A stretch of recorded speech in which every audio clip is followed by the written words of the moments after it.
সহজেই যদি বাড়িতে এরকম নরম তুলতুলে লেয়ারযুক্ত দই পরোটা বানানো যায়, দেখুন একদম কাগজের মতো নরম তুলতুলে হয়েছে। দেখেছেন? দেখুন কতটা লেয়ারযুক্ত, দেখুন প্রতিটা পরোটায় কিন্তু লেয়ার রয়েছে। দেখেছেন কীভাবে এই রেসিপিটা বানিয়েছি? চলুন রেসিপিটা দেখা যাক আর রেসিপিটা শুরু করে দিই। বন্ধুরা, আজকে আমি বানাবো দই পরোটা। তার জন্য দেখুন এখানে একটা ডেকচি নিয়ে নিয়েছি। এই ডেকচির মধ্যে নেব 1 বাটি দই। দেখুন এখানে টক দই নিয়েছি 1 বাটি। ওই বাটিরই মাপে নিয়েছি আমি 1/2 বাটি দুধ, গরমও না ঠান্ডা। আমি ওর মধ্যে দেব গুঁড়ো করা চিনি। আমি চিনিটা আগে থেকে সিলে গুঁড়ো করে নিয়েছি। চিনি দিয়ে দিলাম 2 চামচের মতো। যেহেতু আমার দইটা একটু টক মতো, তাই আমি 2 চামচ দিলাম। আপনাদের দই যদি খুব না টক হয় তাহলে 1 চামচ দিলেও হবে। এবার দেবো 2 চামচের মতন সাদা তেল। দেখুন 2 চামচের মতো সাদা তেল দিয়ে দিলাম। এবারে সব কটা উপকরণ আমি একটু ভালো করে একটা হুইসের সাহায্যে আমি ভালো করে একটু ঘেঁটে নেব। দেখুন ঘেঁটে নিচ্ছি এটাকে ভালো করে। আবার চাইলেন গোটা চিনি দিয়েও এরকম। দেখুন দই, দুধ, তেল, চিনি দেখুন ভালো করে আমি একদম মসৃণ করে ভালো করে ঘেঁটে নিয়েছি। এবারে ওই বাটিরই মাপ করে আমি দেব এখানে ময়দা। 2 বাটি ময়দা দিয়ে দেব। দেখুন এখানে 2 বাটি ময়দা দিয়ে দিয়েছি। এবার এর মধ্যে দেব স্বাদ মতন লবণ। যেহেতু দই দুধে লবণটা আগে দেওয়া যায় না, তাই আমি লাস্টে ময়দার মধ্যে দিলাম। এবার আমি ময়দাটাকে ভালো করে মেখে নেব। আর এই দই পরোটাটা এত সুন্দর লাগে, আপনারা না বানালে বুঝতেই পারবেন যে কতটা সুন্দর খেতে লাগে। দেখুন এখানে আমি দই দিয়ে ময়দাটা 2 বাটির ময়দা, 1 বাটি দইতে 1/2 বাটি দুধে দেখুন 2 বাটির ময়দা একদম ঠিকঠাক হয়ে গেছে। এবার আমি ময়দাটাকে একটু ঢাকা দিয়ে রেখে দেবো। একটু এরকম দই দিয়ে মাখানো একটু নরম হবে। এবার আমি ঢাকা দিয়ে 20 মিনিটের মতো রাখবো। আপনাদের হাতে সময় থাকলে আধা ঘন্টাও রেখে দিতে পারেন।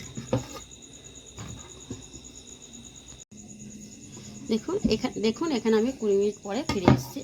দেখুন ময়দাটা কিন্তু অনেকটা, ডোটা কিন্তু সেট হয়ে গেছে। দেখুন এবারে আমি আরেকটু মেখে নেব। একদম নরম মোলায়েম হয়ে গেছে। দেখুন কত সুন্দর হয়েছে। আগের থেকে কিন্তু অনেকটাই ফুলে গিয়েছে। দই দেওয়ার কারণে কিন্তু আরও সুন্দর কিন্তু মাখাটা হয়েছে। কতটা সুন্দর হয়েছে দেখেন। দেখুন এবারে আমি এবার ডো থেকে আমি লেচি কেটে নেব।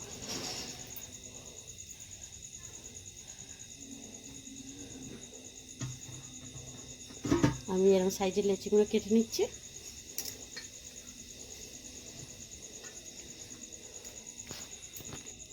দেখুন এখানে লেচিগুলো সব আমি সমান করে কেটে নিয়েছি। এবারে এখানে একটা রুটির বেলনা দিয়ে নিয়েছি। এবার একটু সামান্য তেল মাখিয়ে এর মধ্যে একটা লেচি নিয়ে আমি একদম পাতলা করে বড় করে বেলে নেব।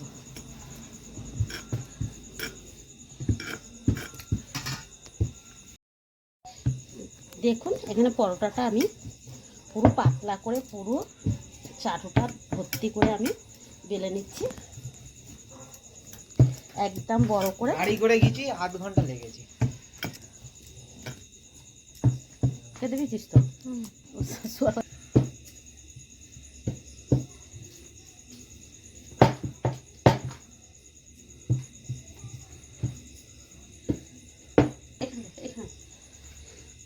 থেকে একটু সোজা। দেখুন এখানে পুরো পরোটাটা আমি বেলে নিয়েছি। দেখুন এখানে একটা বাটি নিয়ে নিয়েছি। এবার এই বাটির মধ্যে নেব 1 চামচ কর্নফ্লাওয়ার আর নেব 1 চামচের মতন সাদা তেল নিয়ে একটা ব্যাটার তৈরি করে নেব।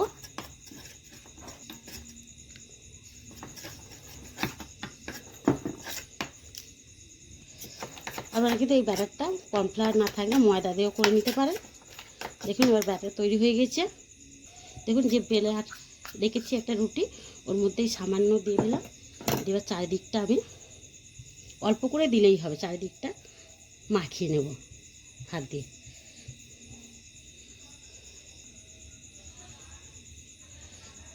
এবার দেখুন এখানে একটা নিয়ে নিয়েছি ছুরি, এবার এই ছুরি দিয়ে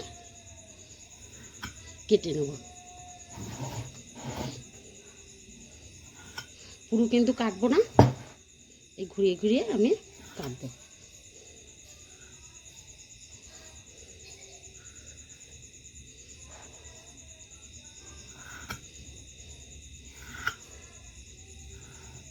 দেখুন এই 8 পিস করে নিয়েছি। এবারে একটা করে পিস এরকম তুলব, তুলে এক জায়গায় দেখুন এরকম করে মুড়ে মুড়ে নেব।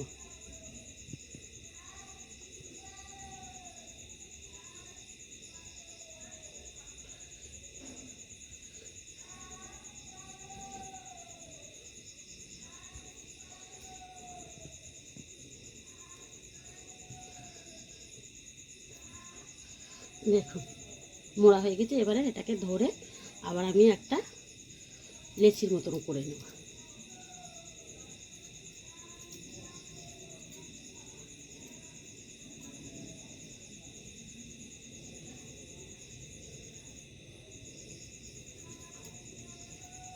এরকম করে করলে কিন্তু লেয়ারগুলো খুব সুন্দর ছাড়বে এই দই পরোটা, দেখেছেন। দিয়ে এবারে হালকা হাতে আবার আমি একটু বেলে নেব, কিন্তু আমি আর অত বড় করব না, এবার একটু ছোট করে পরোটার মতন বেলে নেব।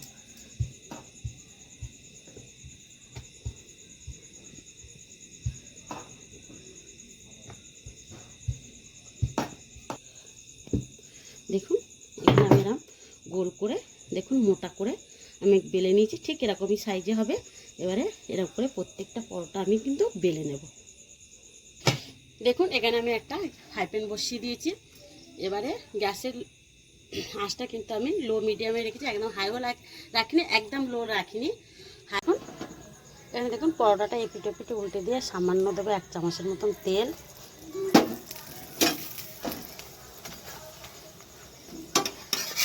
তেল দিয়ে দেখুন এরকম করে উল্টে পাল্টে নেব।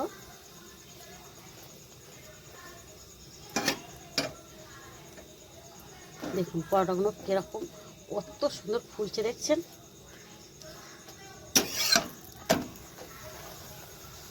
দেখে নিন, দেখুন প্রতিটা পরোটা কত সুন্দর ফুলছে, দেখে নিন। আমি এরকমভাবে সব প্রত্যেক পরোটা ভেজে নেব। দেখুন এখানে প্রত্যেকটা পরোটা আমার ভাজা হয়ে গিয়েছে, দেখেছেন, আর একদম খুলে দেখুন বালিশ হয়ে গিয়েছে। দেখুন পরোটা তুলে গরম অবস্থা কিন্তু একটু হাত দিয়ে ওটাকে ভেঙে নিতে হবে, তবে লেয়ারগুলো দেখুন, লেয়ারগুলো কত সুন্দর দেখুন এখানে ছেড়েছে, দেখছেন, আর কতটা নরম হয়েছে দেখুন।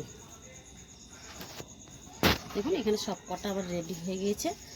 একইভাবে আমি সব কটা গরম গরম ভেজে আর করে নিচে দেখেছেন, এই দেখুন পুরো লেয়ারটা পুরো ছেড়ে গেছে, কতটা নরম হয়েছে দেখে নিন। দেখুন একদম নরম তুল, দেখেছেন। তাহলে আজকের দই পরোটা রেসিপিটা আপনাদের কেমন লেগেছে অবশ্যই আপনারা কমেন্ট করে বলবেন, আর ভালো লাগলে বন্ধুদের সাথে কিন্তু প্রচুর প্রচুর শেয়ার করে দেবেন। তাহলে আজকের এই অবধি, আবার দেখা হবে নতুন রেসিপি নিয়ে। ভালো থাকবেন, সুস্থ থাকবেন, নমস্কার।